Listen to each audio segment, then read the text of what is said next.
My name is Chloe Evans. I was 17 years old, and on the moonless night of March 28th, during what was supposed to be the most carefree week of my senior year, I bled to death on the cracked asphalt of a dusty diner parking lot in the middle of the New Mexico desert.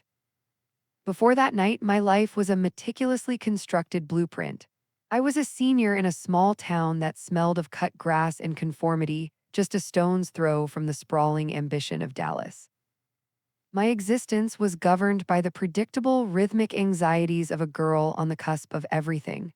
I worried about the precise shading of bubbles on my SAT answer sheet, a task that felt as consequential as defusing a bomb. I engaged in theatrical, soul-crushing arguments with my mom over a 10:30 p.m. curfew, a battle of wills fought nightly across the terrain of our kitchen island. My dreams were not vague, fluffy clouds, they were detailed architectural plans. My grandest vision was to be accepted into the veterinary science program at Texas A&M. I didn't just want to be a vet, I had a specific recurring daydream of my future clinic. I could smell the clean, antiseptic scent mixed with the faint, comforting odor of dog shampoo. I could feel the reassuring weight of a golden retriever's head in my lap, its tail thumping a soft rhythm of gratitude against an examination table. In the margins of my calculus notebook, I didn't doodle flowers. I drew floor plans mapping out the waiting room, the surgical suites, the spacious kennels with outdoor runs. I had my whole life planned out, a simple, happy sequence of events. A demanding but fulfilling job healing the creatures I loved, a marriage to someone who understood my need for quiet, and a small, rambling house with a ridiculously large, fenced-in yard for the legion of broken, misfit dogs I was destined to rescue. It was a good plan, a safe plan. It was a life built of straight lines and predictable angles, a fortress against the chaos I saw in the world. The road trip was the one deviation, the one variable I had allowed into my carefully controlled equation. My best friend Maya and I had been planning it for a year, saving every crumpled dollar and loose quarter from our shifts at the local grocery store, the smell of roasted chicken and disinfectant forever clinging to our clothes. The plan was to drive to Santa Fe to visit her older cousin, our first real taste of adult freedom. The days leading up to it were a blur of list-making and gleeful preparation. That final afternoon, as we packed the last of our things into her rusty but beloved 1999 Toyota Camry, the air buzzed with an energy I can only describe as holy. Maya, a whirlwind of chaotic joy to my quiet deliberation, was in charge of the snacks, a glorious, horrifying mountain of sour gummies, beef jerky, and off-brand energy drinks. I was in charge of the emergency kit, the maps, and the meticulously curated playlists designed to carry us across the 500 miles of open road. "Chloe, do you really think we need a full first aid kit?" She'd laughed, holding up the box I'd insisted on. "We're going to Santa Fe, not Mordor." I remember smiling, the satisfying click of the trunk latching shut on our preparations. "It pays to be prepared," I said, the irony of those words a ghost I couldn't yet see. We stood there for a moment, looking at the packed car, the setting sun painting the Texas sky in shades of orange and pink. It was more than a car, it was a promise. A vessel that would carry us out of our childhood and into the new, undefined territory of the rest of our lives. The first few hours on the road were a baptism in pure, unadulterated freedom. We flew down the highway, the windows down, the warm Texas air whipping through the car in a chaotic, tangled mess. The world of our parents, of homework and curfews, dissolved in the rearview mirror, replaced by the endless, shimmering asphalt of the open road. Maya drove first, her bare foot pressed to the accelerator as if she were trying to outrun our own childhoods. We sang. It wasn't the pretty, harmonized singing of a movie montage. It was a raw, cathartic screaming of lyrics we barely knew to songs that were already years old. Our voices cracked, our throats grew raw, but in the sanctuary of that speeding car, we were rock stars, our voices carrying our dreams and fears out into the vast, indifferent landscape. The conversation flowed as easily as the miles, a seamless stream of consciousness that only two people who know each other's souls can share.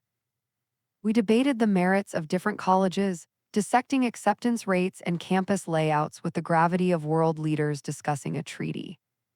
We confessed secret anxieties about the future, the fear of losing touch, the terror of not becoming the people we were so sure we were meant to be. What if I get to A and M and I hate it? I confessed in a quiet moment, the setting sun casting a golden glow on the dashboard. What if I'm not smart enough? Maya just glanced at me, her expression soft but certain. "You're Chloe Evans," she said, as if that were the answer to everything. "You've had your entire life planned since you were 10. You're not going to fail." We subsisted on a diet of champions. Sour gummy worms that stained our tongues blue, greasy potato chips that left a sheen on our fingers, and cans of cheap energy drinks that tasted like battery acid and sugar. Every gas station was a new adventure, a brightly lit island in a sea of encroaching darkness.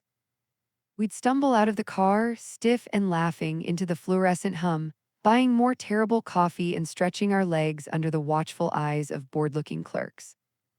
It felt like we were the only two people in the world, two pioneers exploring a new and untamed frontier. As day turned to night, the landscape outside the windows began to change. The familiar, rolling hills of central Texas flattened into a stark, vast emptiness.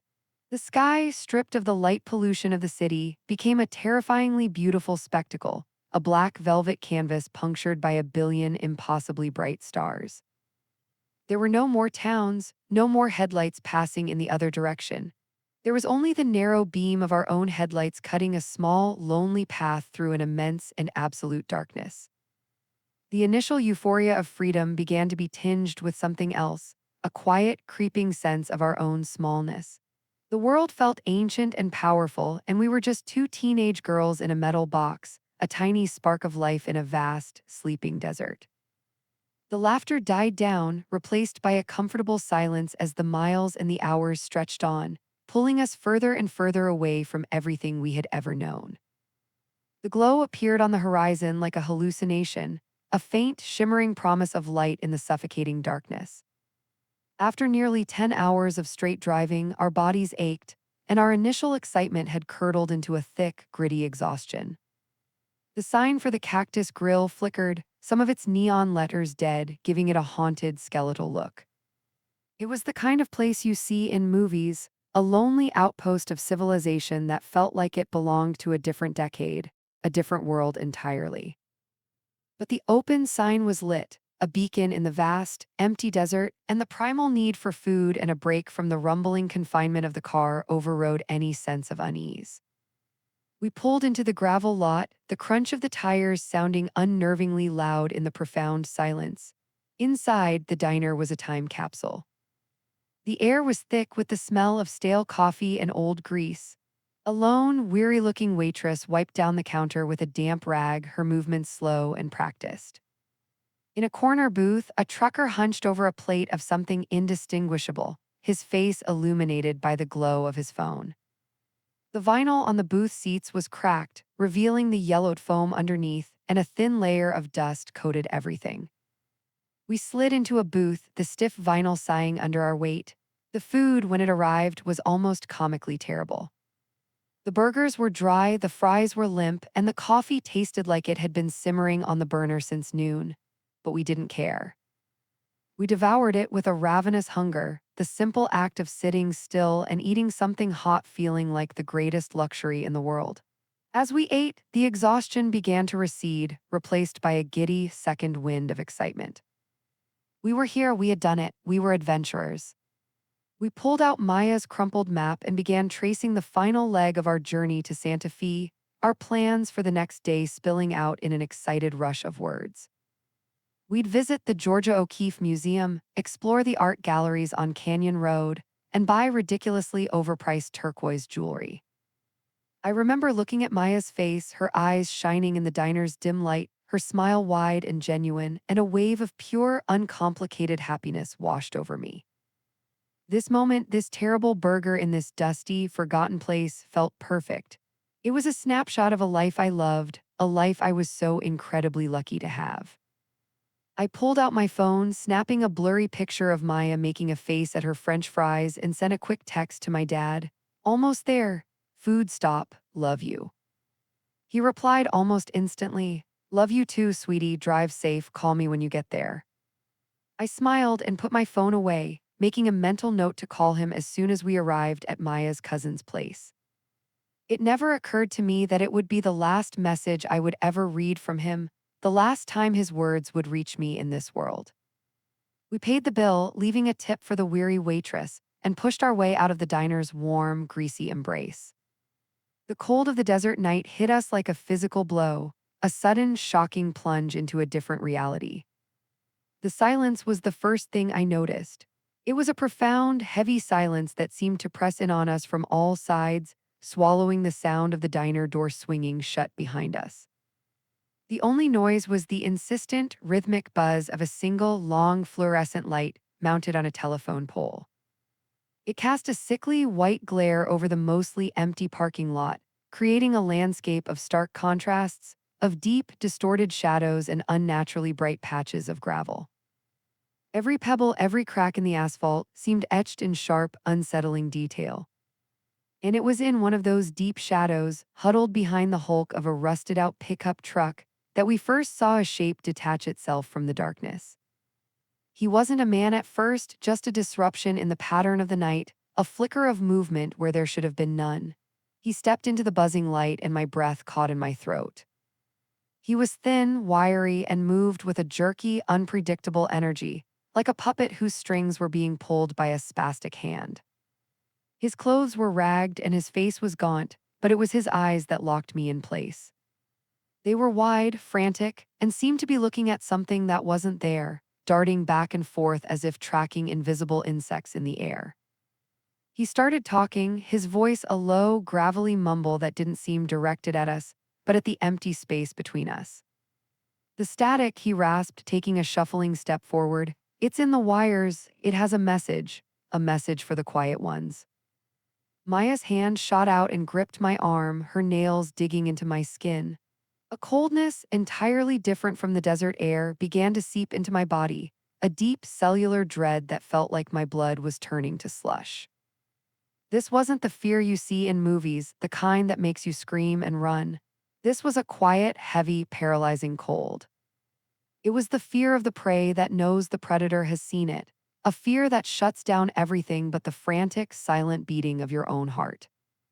Just give him your purse, Maya whispered, her voice a tiny, trembling thread in the vast silence. But he wasn't looking at our purses, he was looking at us through us. His eyes fixed on me, and for a terrifying second, I felt like he could see every secret, every plan I had ever made. He didn't want our money. He was an apostle of a different, darker gospel, he lunged. The 10 feet that separated us vanished in a horrifying instant. Time seemed to warp and stretch. He moved with an impossible, inhuman speed, a blur of frantic motion against the stark white light. One moment he was a distant threat, the next his presence was an overwhelming explosion of sour breath and desperate energy. I felt a sharp, brutal impact in my side just below my ribs. It wasn't the clean slice I would have imagined. It was a blunt, tearing force, a violent, concussive blow that felt like being punched with a fist wrapped in hot stone. The air was driven from my lungs in a silent, agonized gasp. For a surreal second, I didn't even realize what had happened. My brain, my meticulously ordered, planning brain, couldn't process the data. It was an error, a glitch in the system. People don't just lunge out of the darkness and punch you. Then the burning started, a searing, white-hot pain that began to radiate outwards from the point of impact. I looked down, my gaze drawn by the fire in my side, and I saw it. A dark, wet stain, almost black under the fluorescent glare, was spreading rapidly across the fabric of my favorite gray hoodie. It was my blood. The sight didn't make sense, a foreign, impossible fact that my mind refused to accept. And then the world, which had been frozen in a state of silent, cold terror, shattered into a million pieces with the sound of Maya's scream. Maya's scream was a raw, primal thing, a sound torn from the deepest part of her soul. It shattered the paralyzing cold that had enveloped me, and in doing so, it unleashed the chaos. The sound ripped through the silent desert night, a singular, desperate beacon of terror. The attacker flinched, his frantic energy momentarily broken by the sheer force of her voice, his wild eyes darting between me on the ground and Maya standing frozen in horror. In that split second, the world exploded into light and noise. A pair of blindingly bright headlights screeched into the parking lot, tires spitting gravel, and a siren that had been silent suddenly erupted with a deafening, piercing wail. The world became a strobing, disorienting nightmare of flashing red and blue. The long, creepy shadows I'd noticed just moments before were now alive, dancing and whipping back and forth in a frantic, chaotic rhythm. A police car, they must have been just down the road, drawn by some other call, now thrust into our private horror.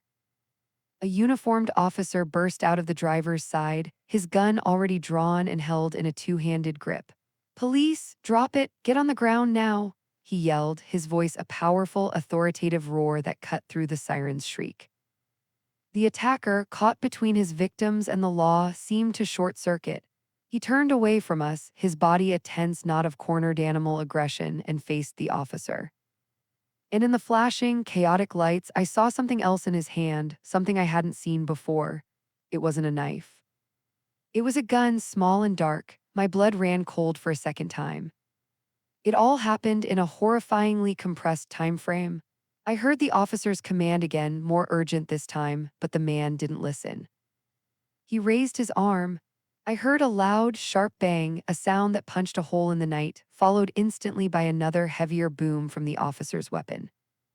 The man with the frantic eyes simply folded. It was a strange, graceless collapse, as if his bones had turned to rubber. He crumpled to the ground, a discarded puppet whose strings had been cut not 10 feet from where I lay. The immediate threat was gone. The siren was still screaming, the lights still flashing. Adrenaline, a final, desperate surge of it, flooded my system. "I have to get up," my mind screamed. "I have to help Maya." I tried to push myself up to get my legs under me, but they wouldn't respond. They were foreign objects, heavy and numb. I managed to get to my knees before my world tilted violently, and I collapsed back onto the hard, cold pavement. Maya was suddenly there, kneeling over me, her face a mess of tears and terror. "Chloe, oh God, Chloe, stay with me," she sobbed, her hands hovering over my side, afraid to touch the wound. Her hands were dark with my blood. "The ambulance is coming, just hold on, please stay with me."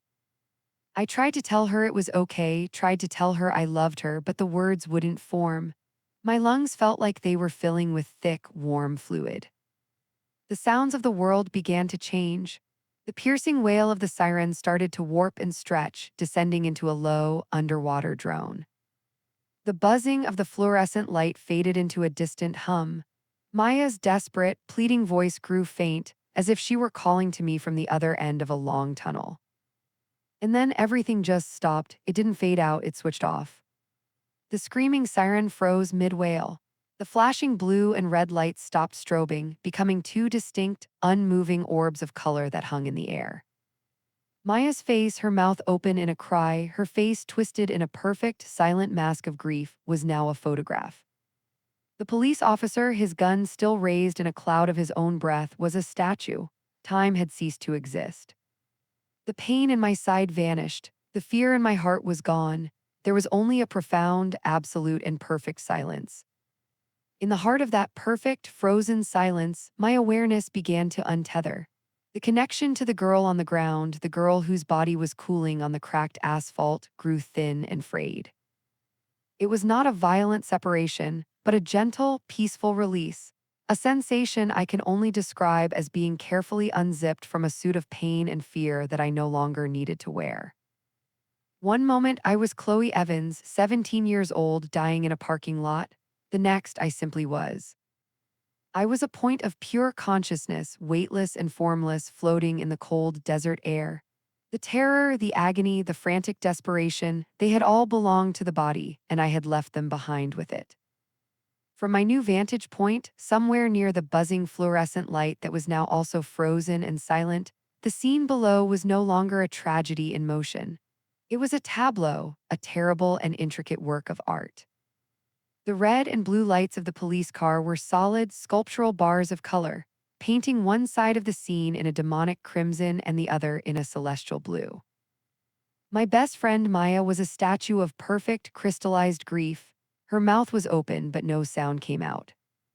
Her hands were outstretched towards my body, her fingers splayed in a gesture of helpless love. I could see a single glistening tear frozen halfway down her cheek, a tiny jewel of sorrow. The police officer was a monument to duty and shock, his body locked in a powerful stance, the smoke from his pistol a solid, swirling sculpture in the cold air.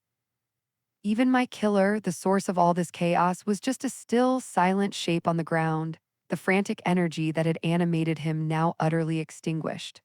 I was an observer of a story that was no longer about me. I saw my own body, a detail in this larger composition. It looked small and insignificant, a broken doll discarded on the gravel. I felt no attachment, no grief for it. It was simply the vessel I had arrived in, and my journey now continued without it. My new perception was limitless. I could see everything at once in impossible detail. I saw a tiny desert moth, its wings like powdered lace, frozen mid-flight in the solid beam of the police car's headlight. I saw the intricate web-like pattern of cracks in the asphalt directly beneath my own cheek.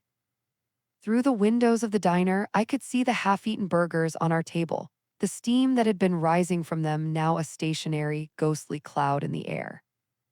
All the anxieties that had defined my existence just an hour before seemed utterly absurd.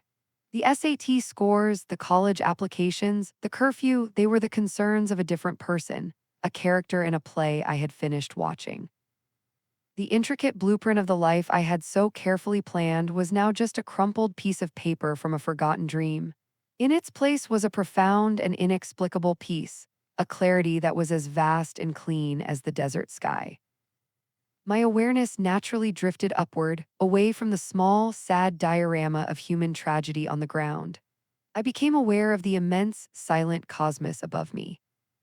The stars were not just distant points of light, they were burning, living entities, a silent, majestic audience to our tiny, fleeting dramas. I felt my connection to the earth, to Chloe Evans, to the entire sad, beautiful, broken world finally dissolve.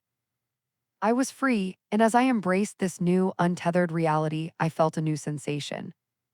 It was a gentle but firm tug, a pull from somewhere behind me and above me.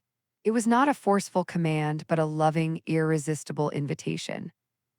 It was the feeling of a tide turning, a current beginning to flow, ready to carry me away from this frozen shore and out into a new and unknown ocean. I turned my awareness away from the frozen tragedy below and surrendered completely to the gentle, irresistible current that was pulling me. The parking lot, the diner, the entire sad tableau of my last moments on Earth began to shrink, the flashing lights merging into a single point before fading entirely, like a distant star winking out. The world was gone. I was moving, accelerating through a silent, starless void, but there was no fear. The pull guided me, a loving and certain hand leading me home. Then the darkness gave way to a soft, internal luminescence. I was inside a tunnel, but it was nothing like the dark, frightening passages from stories. It was like being drawn through the heart of a vast, living pearl. The walls, if they could be called that, shimmered with a soft, swirling, opalescent light. Hues of rose, lavender, and gentle gold moved in slow, graceful currents around me, beautiful and alive. A sound began to fill my consciousness, a low, resonant hum that was more a feeling than a sound. It was a frequency of perfect peace, a celestial chord that vibrated in my very essence, calming the last, faint echoes of my earthly trauma and filling me with a sense of profound well-being. This passage was not just a journey through space, it was a journey through my own life, a gentle sifting of my soul. As I moved through the pearlescent light, fragments of my happiest memories swirled around me like shimmering motes of dust. I felt the pure, uncomplicated joy of my 5th birthday party, the taste of sugary icing on my tongue. I felt the warmth of the sun on my skin during a perfect summer afternoon at the lake with my family. I felt the overwhelming love for my first dog, a clumsy, goofy beagle mix, as he licked the tears from my face after I'd fallen off my bike. These weren't just memories I was watching. I was re-experiencing the pure emotion of them, stripped of all context, of all the anxieties and insecurities that had accompanied them on earth. It was a purification, a gentle washing away of everything that wasn't love, everything that wasn't joy. Amidst this beautiful, weightless journey, a single, sharp, exquisitely human thought pierced through the metaphysical haze. It was so clear and so ordinary that it felt almost comical in its new context. I forgot to call Dad back. The thought wasn't filled with panic or even regret, just a quiet, final acknowledgement of a promise unkept, the last, tender thread of my earthly life before it, too, dissolved into the light. Then the tunnel opened up. There was no grand arrival, no gate, no door. The passage simply expanded into infinity, and I was no longer moving through the light, I was in it. I was standing, though there was nothing to stand on, in a place that had no walls, no ceiling, no floor.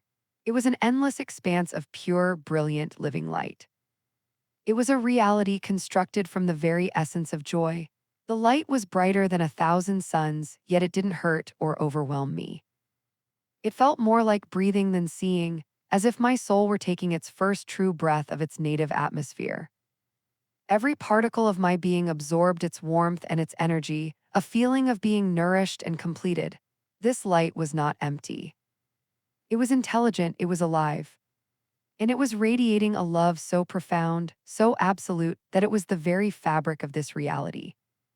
I was not a visitor here, I was a part of it, a single note in this infinite symphony of peace. I was home. And I knew, with a certainty that transcended all thought, that I was not alone. Within this ocean of light, I could feel a focal point, a concentration of the love and intelligence that surrounded me, a presence that was both the source of the light and its ultimate expression. From the heart of that infinite, living light, the presence I felt began to coalesce, to take on a form that was both definite and indefinable.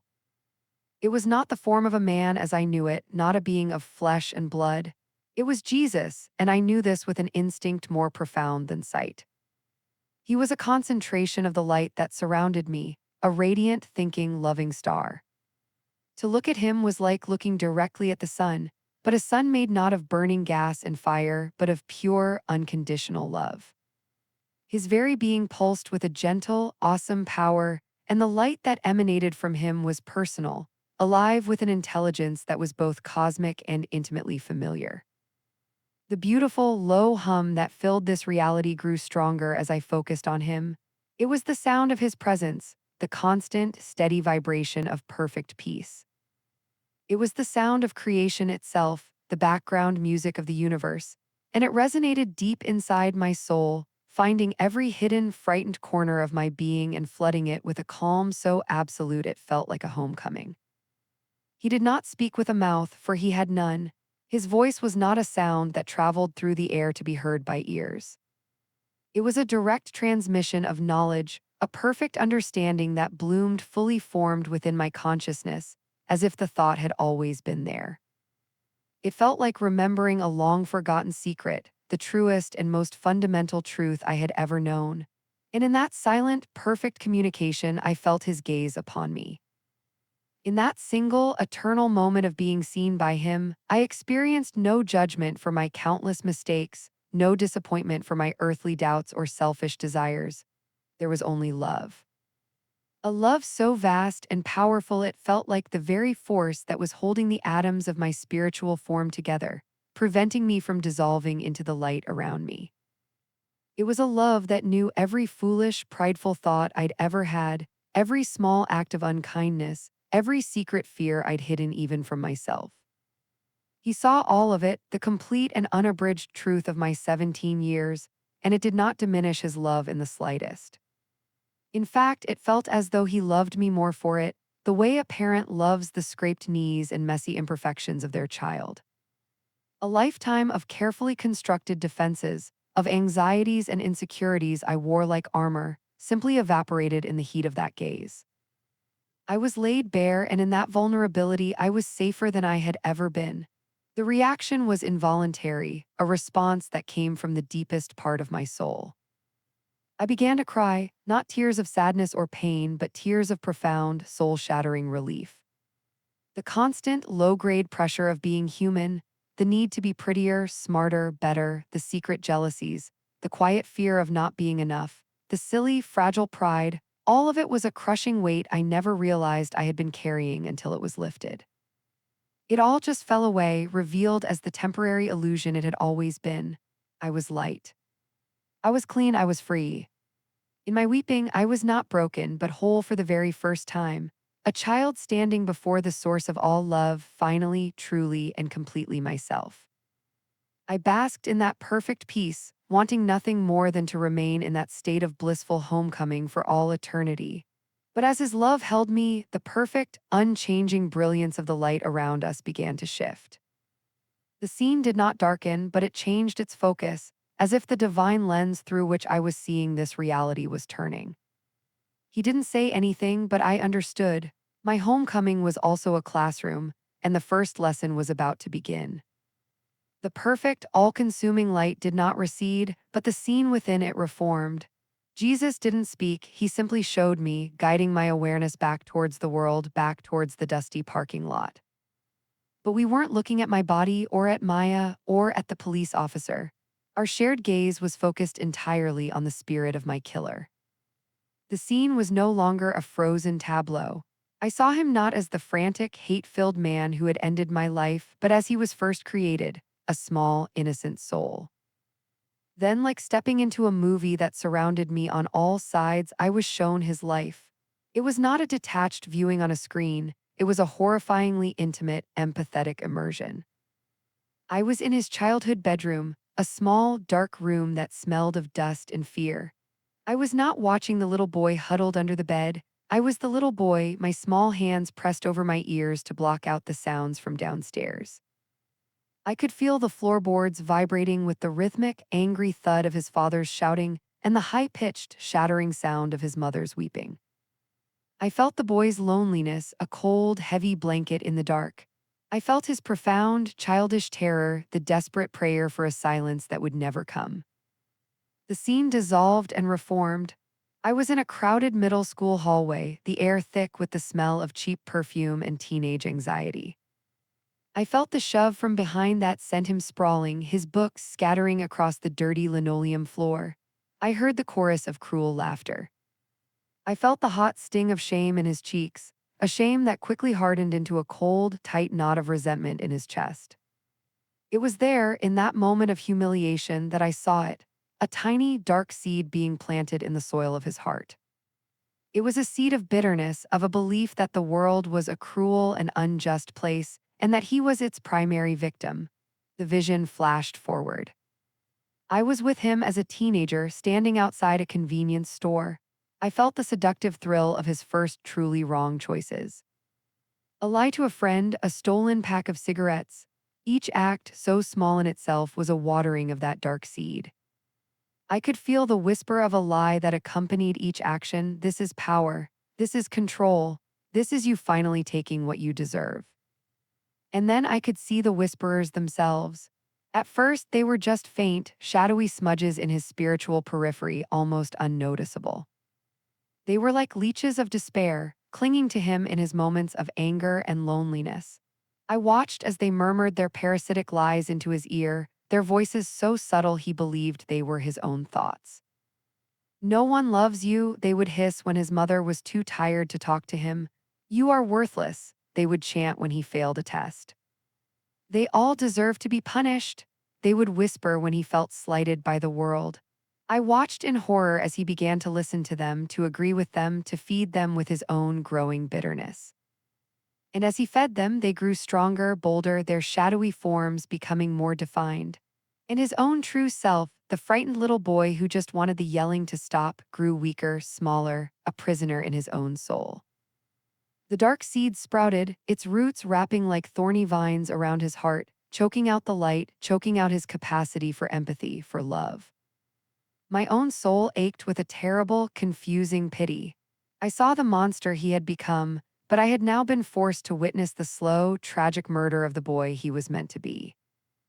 I turned my awareness to Jesus, my mind reeling, expecting a simple lesson on the power of forgiveness. But his gaze told me the lesson was not yet complete. We were not finished. The confusing pity I felt for the broken boy was still fresh in my soul. I looked at Jesus, my mind searching for a simple narrative, a story where the world was solely to blame for the monster it had created. But the lesson was not that simple. The vision shifted again. Now see the other side, the thought from Jesus bloomed in my mind. See the light that was offered. The scene reformed, and I was standing in a brightly lit third-grade classroom. The air smelled of crayons and chalk dust. A much younger version of my killer, a small boy with perpetually sad eyes, was holding up a drawing. It was a surprisingly detailed and beautiful drawing of a horse.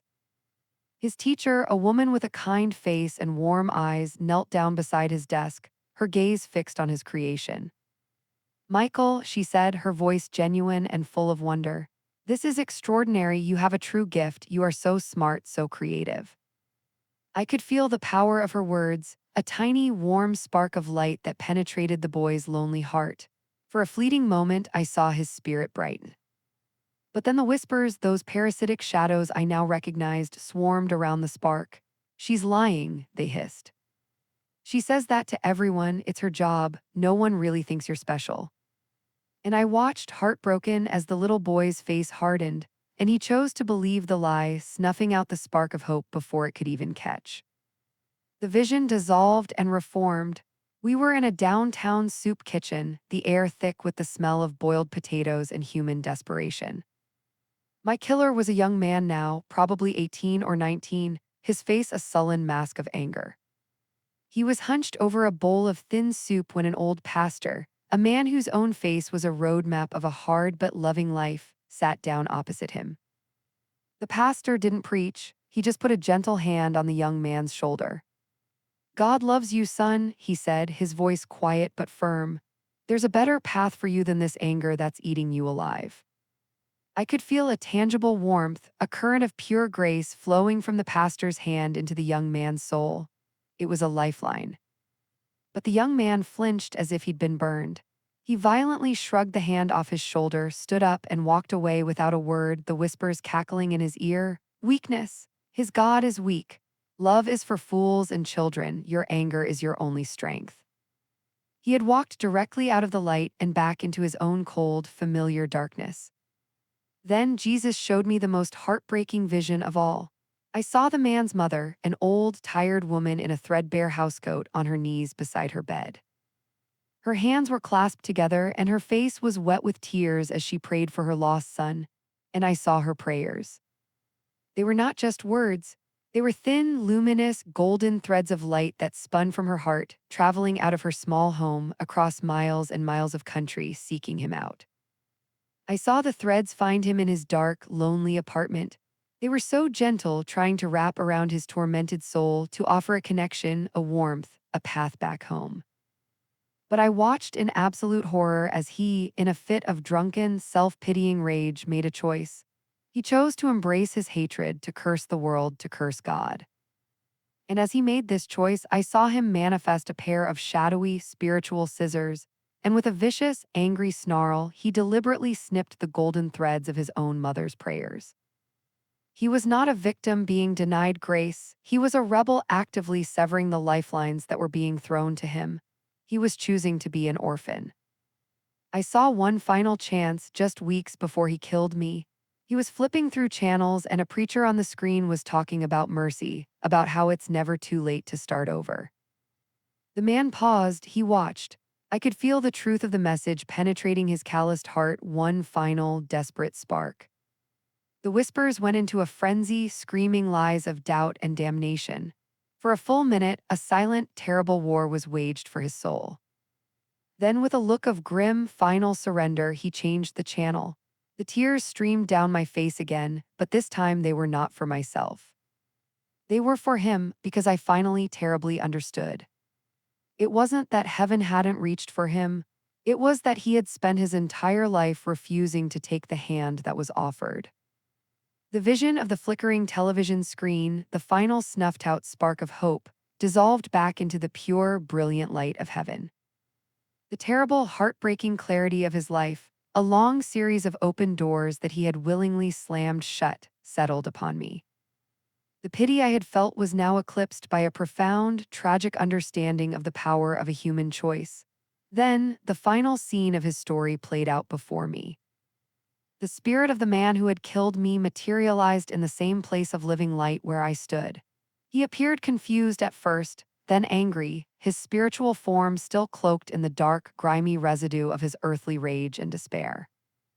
He was a stark, jagged wound in the perfect fabric of this reality, a discordant note of hatred in a symphony of pure love. He looked around, his ghostly eyes squinting not in awe but in defiance.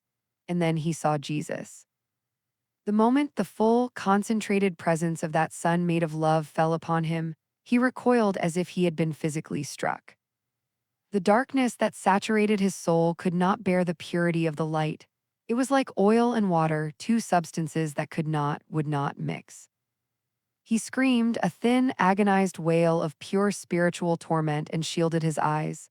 But the light was not attacking him, it was revealing him. In the presence of perfect, unconditional love, his own all-consuming hatred was reflected back at him.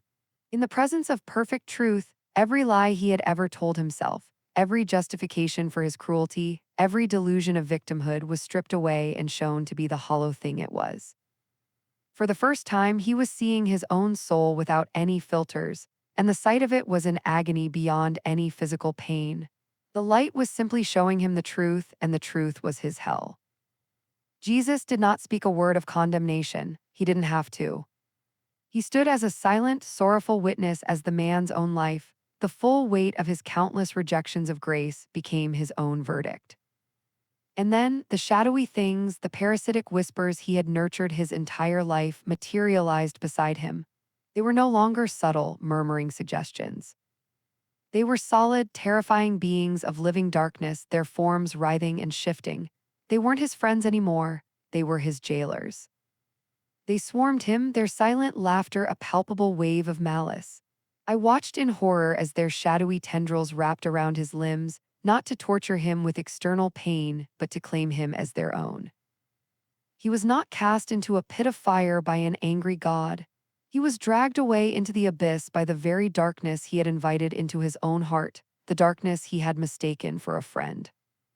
He didn't fall into hell. He ran from heaven, screaming, desperate to escape the unbearable light of truth. As he was pulled into the utter, final blackness, a darkness defined only by its complete and total separation from God, I heard a sound that I will never forget for as long as eternity lasts. Jesus wept. It was not the loud, performative grief of a human. It was a sound of deep, profound, cosmic sorrow that seemed to emanate from the very heart of creation.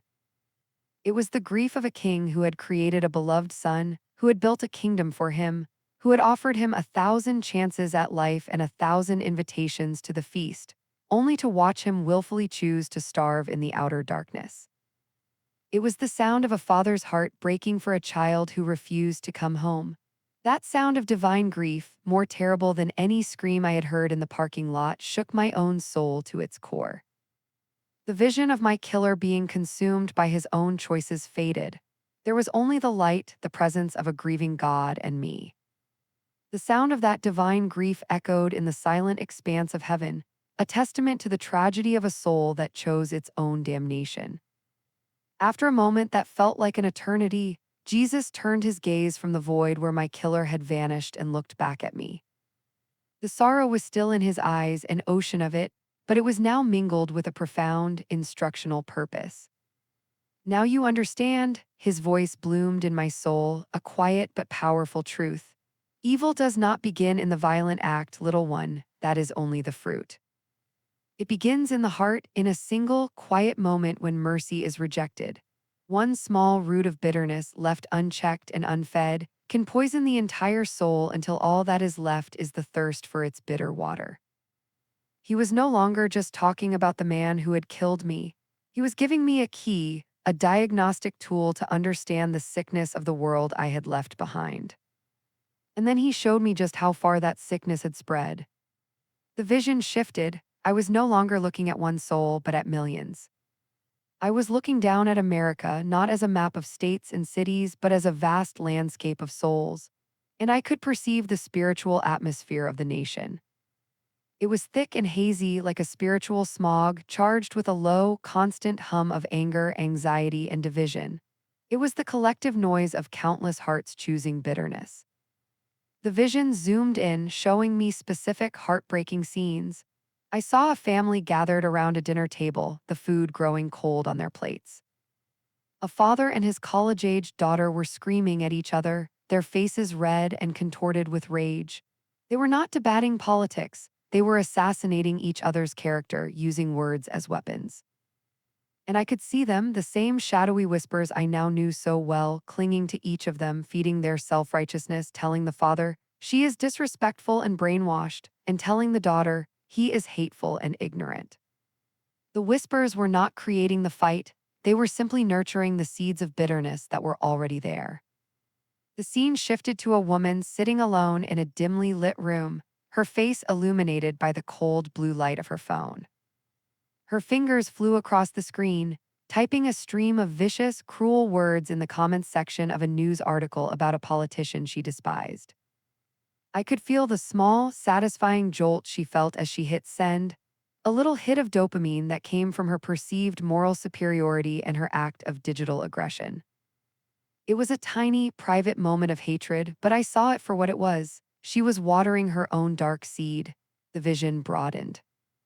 I saw cable news channels, their screens filled with angry faces and inflammatory headlines. I saw that they were not reporting news. They were manufacturing rage, skillfully framing people with different opinions not as fellow citizens with different ideas, but as evil, existential threats to the nation. I watched as the dark, parasitic whispers swarmed out of the television and computer screens, flowing into the living rooms and hearts of millions, telling each and every one of them the same seductive lie. "You are right. They are evil. Hate them. Destroy them." It was the same poison, just a different dosage. It was the same spiritual sickness that had consumed my killer, now spreading like a pandemic.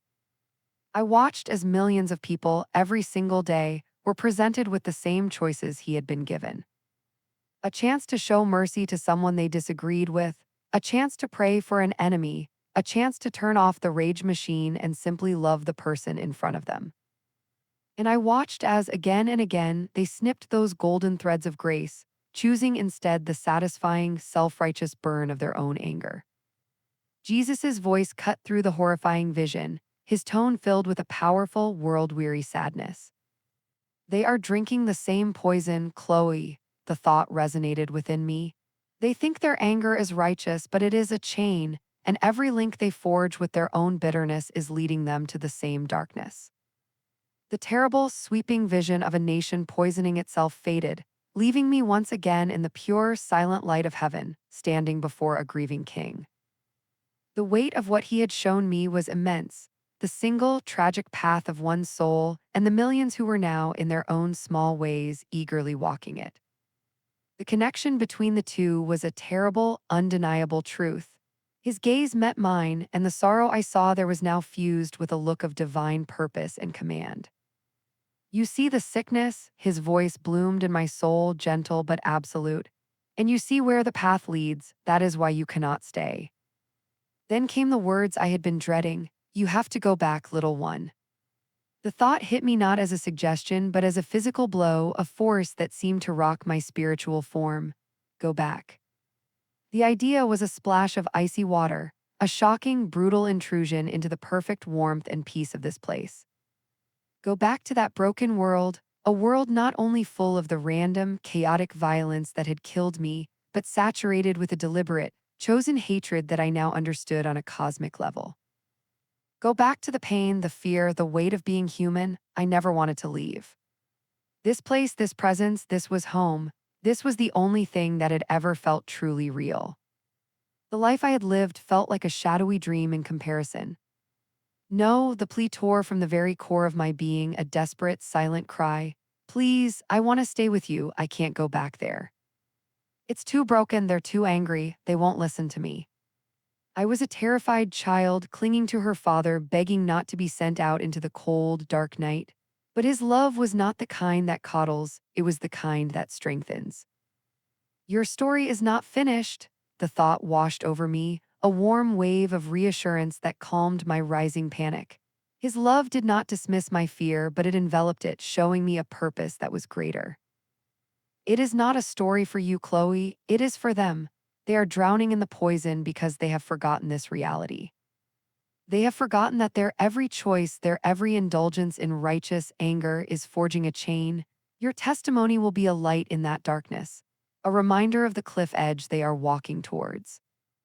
His purpose became my own, a mission transferred directly into my soul. Go and tell them to guard their hearts. The command was clear and loving. Tell them to choose forgiveness for others and for themselves before it is too late. Teach them to love, not with the world's weak and conditional love, but with a glimpse of the love you have felt here. He wrapped his presence around me, a final, comforting embrace that was more real and more powerful than any physical hug. It was an infusion of strength, a divine impartation of peace and resolve that I would need for the journey ahead. It was the hardest goodbye of my life. Every part of me ached to stay in that perfect union, to dissolve into the peace of his presence forever. But the command was given in perfect love, and a love like that is impossible to disobey. I knew I had to go. I felt my soul surrender, a final, tearful acceptance of the mission. And the moment I consented, the process began. I felt myself begin to drift away from him, the connection thinning. I was falling not into darkness, but away from the light. The perfect peace that had held me was being ripped away, and in its place, a torrent of cold, weight, and pain began to rush back in. The fall was a violent, disorienting tumble through a formless void. The brilliant, loving light of heaven receded with terrifying speed, shrinking to a pinpoint, and then winking out, leaving me in a roaring, chaotic darkness. The celestial hum of peace was replaced by the sound of a rushing, cosmic wind, a sound of pure pandemonium. It was not a gentle descent, it was a plummet, an expulsion from grace back into the heavy, clumsy reality of the physical world. And then came the impact. It was not the impact of hitting a solid surface, but the agony of re-entry, of my boundless, weightless spiritual form being violently compressed and crammed back into the tight, broken, and agonizingly small confines of my physical body. It was a spiritual claustrophobia, a brutal imprisonment. The freedom was gone, replaced by weight, by limits, by pain. The first sensation was an explosion of pure, white-hot agony that detonated throughout my entire being. My nervous system, silent for what felt like an eternity, roared back to life in a single, excruciating chorus of torment. The wound in my side was a furnace of searing, tearing fire. My throat felt like it was being ripped apart from the inside by an abrasive, foreign object. My limbs were heavy, leaden weights, and every cell in my body screamed in protest at being reanimated. The silence of heaven was shattered by a cacophony of terrifyingly real sounds. There was a fast, frantic, high-pitched beeping that seemed to be right next to my ear. There were voices, urgent and shouting, speaking a language of medical jargon I couldn't comprehend. The air was cold and smelled of antiseptic and blood. A sharp, rattling gasp tore through my lungs, a ragged, involuntary breath that felt like inhaling shards of glass. I was choking, drowning, my body convulsing around the horrible tube that was shoved down my throat. With a monumental effort, I forced my heavy eyelids to open. I was not in the peaceful light of God's presence. I was staring up into a blindingly bright, sterile light, a surgical lamp that shone down with a harsh, unforgiving glare. It was a dead light, a world away from the living, loving light I had just left. Figures in blue scrubs moved in a frantic blur around me. I was not in the parking lot. I was in a place of beeping machines and organized chaos, a hospital trauma bay. I was a specimen, a collection of failing systems that these strangers were desperately trying to fix. I was no longer a soul, I was a body, and it was a prison of pain. I tried to speak, to scream, to beg to go back, but the tube in my throat only allowed a choked, gagging sound to escape. I was trapped, a silent passenger in my own suffering body. A woman in scrubs who had been checking a monitor beside me suddenly froze.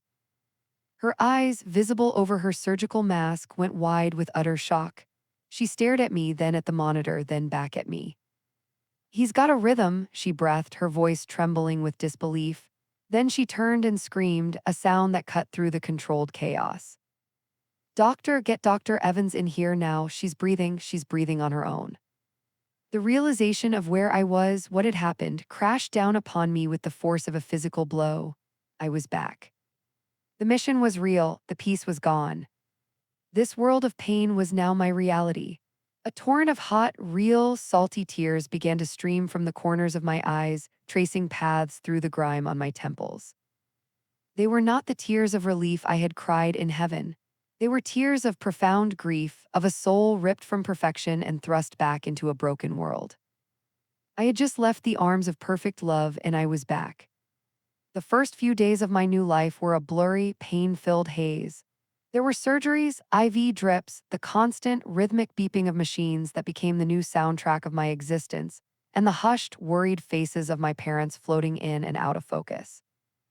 I was alive, but it was a brutal, agonizing form of life, a world away from the vibrant, painless reality I had been ripped from.